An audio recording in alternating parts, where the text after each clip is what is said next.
الحمدللہ وکفا وسلام علی عبادہ الذین اصطفیٰ۔ سامعین کرام، دین اسلام کے اندر سختی تو نہیں، البتہ منچاہی کی بھی اجازت نہیں ہے کہ بندے کے جو جی میں آئے وہ کرتا پھرے، جو جی میں آئے وہ کرتا پھرے۔ اس طرح کی اسلام کے اندر اجازت نہیں ہے۔ اسلام ایک نظام کے تحت بندے کو چلنے کا حکم دیتا ہے۔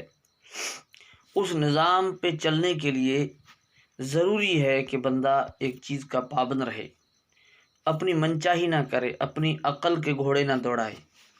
اس لیے ہم کہتے ہیں کہ ضروری ہے کہ دین اسلام پر عمل کرنے کے لیے بندے کو دین کے ماہر کی رہنمائی کے اندر دین کے اوپر عمل کرنا چاہیے، احکامات پر چلنا چاہیے، جس کو ہم دوسرے لفظوں میں تقلید کہتے ہیں کہ آدمی ماہر دین کی رہنمائی میں دین پر عمل کرے، اس کی تقلید میں دین پر عمل کرے اور اپنی عقل کے گھوڑے نہ دوڑائے، اپنی منچاہی دین کے اندر نہ چلائے۔ لیکن سامعین کرام، بعض لوگ اس چیز کو پسند نہیں کرتے اور اس چیز کو برا بھلا کہتے ہیں، اور یوں کہتے ہیں کہ یہ تقلید تو وہی ہے جو کفار مکہ جو نا اپنے آباء و اجداد کی کیا کرتے تھے، اور وہ جس طرح ان کی تقلید کیا کرتے تھے اور وہ لوگ گمراہ تھے، تو یہ لوگ بھی اس طرح کے گمراہ ہیں۔ یعنی اس تقلید کی نسبت کفار مکہ کی طرف یہ لوٹاتے ہیں۔ تو اسی سلسلے کے اندر ابراہیم ربانی صاحب کیا کہتے ہیں، ذرا سنتے ہیں۔ حضرات جو یہ فرق کرتے ہیں، یہ فرق کسی بھی صورت میں درست نہیں ہے۔ یہ تقلید اور اتباع کو ایک ہی کہنا یہ درست نہیں ہے۔ اتباع با دلیل ہوتی ہے اور تقلید بے دلیل ہوتی ہے۔ تو سامعین اکرام، آپ نے سنا کہ ابراہیم ربانی صاحب کہتے ہیں کہ تقلید اور اتباع ایک چیز نہیں ہے، اتباع با دلیل ہوتی ہے اور تقلید بے دلیل ہوتی ہے۔ تو ابراہیم ربانی صاحب کہتے ہیں کہ تقلید اور اتباع ایک چیز نہیں ہے، اتباع با دلیل ہوتی ہے اور تقلید بے دلیل ہوتی ہے۔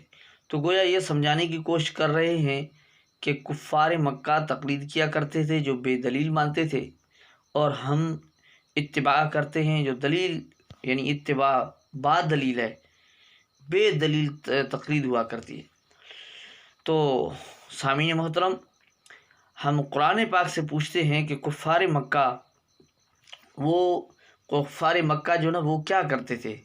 یعنی ہم کہتے ہیں کہ ہم مقلد ہیں، تو یہ حضرات کہتے ہیں کہ ہم متبع ہیں۔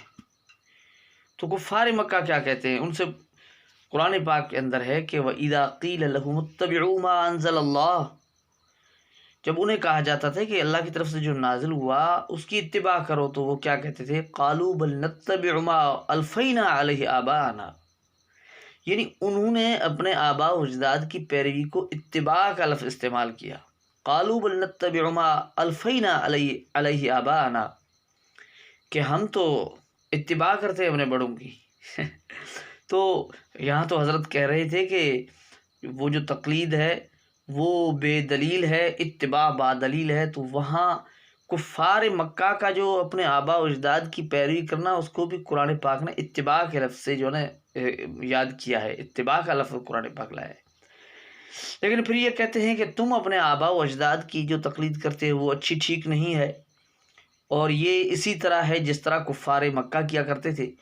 لیکن سامعین، یہی قرآن پاک کی آیت آگے جو کہتی ہے وہ یہ حضرات سنایا نہیں کرتے۔ وہ قرآن پاک کے اندر کہ اولو کان آباؤہم لا یعقلون شیئا ولا یہتدون، لا یعقلون شیئا ولا یہتدون، کہ اگرچہ جن کی وہ پیروی کرتے تھے وہ نہ عقل مند تھے نہ ہی وہ ہدایت یافتہ تھے۔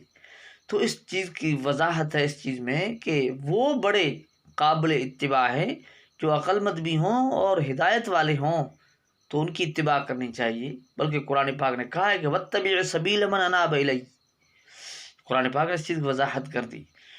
تو ہم تو کہتے ہیں کہ جو تقلید نہیں کرتے وہ بیچارے بھٹک جاتے ہیں، گمراہ ہو جاتے ہیں اور اپنی منچاہی میں لگ جاتے ہیں، دین اسلام سے دور ہو جاتے، بلکہ یہ سچائی خود غیر مقلدین نے بھی مان لی ہے۔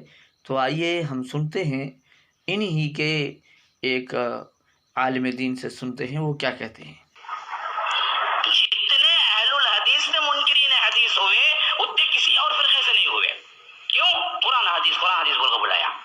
جتنے انجینئر مرزا کو آج ماننے والے ہیں ان میں زیادہ تر اہل حدیث ہی ہیں جو کنورٹ ہو کے اس کی طرف گئے۔ یہ ہمارے واسطے سب سے بڑا خطرہ۔ تو سامعین، آپ نے سماعت فرمایا کہ انہی کے عالم دین کیا کہہ رہے ہیں کہ یعنی تقلید کو چھوڑنے کا نقصان جو وہ بتا رہے ہیں کہ صرف قرآن و حدیث کا دعویٰ کر دینا اور اپنی منچاہی کر دینا، اس کا نتیجہ یہ ہوا کہ اس کا نتیجہ گمراہی ہے کہ انجینئر محمد علی مرزا کے جو پیروکار ہیں وہ کہتا ہے اہل حدیث ہی میں سے ہوئے کہ وہ صرف قرآن و حدیث کا دعویٰ کر وہ گمراہی میں جا پڑے۔ تو اسی بات کا اظہار ابراہیم ربانی نے بھی کیا ہے، لیکن کہاں کیا ہے آئیے دیکھتے ہیں۔ تو سامعین، یہ تحریر ہے ابراہیم ربانی صاحب کی جو فیس بک پر ہے۔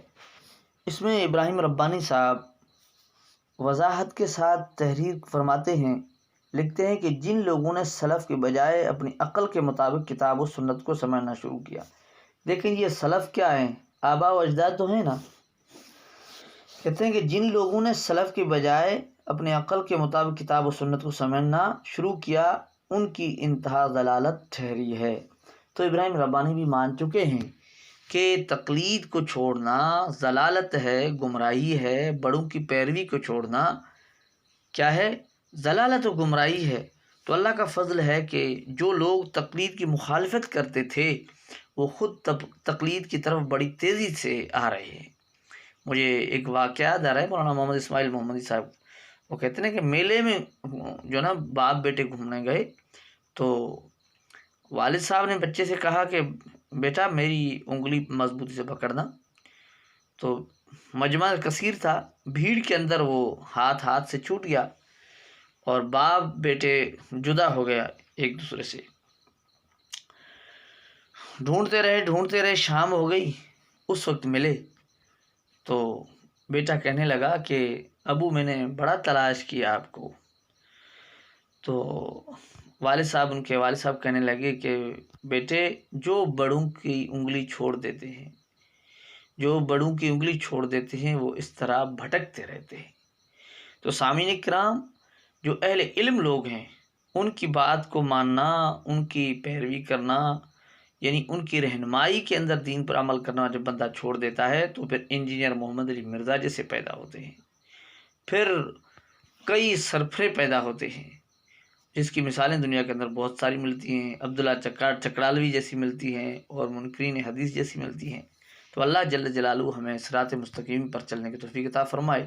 وآخر دعوانا الحمدللہ رب العالمین۔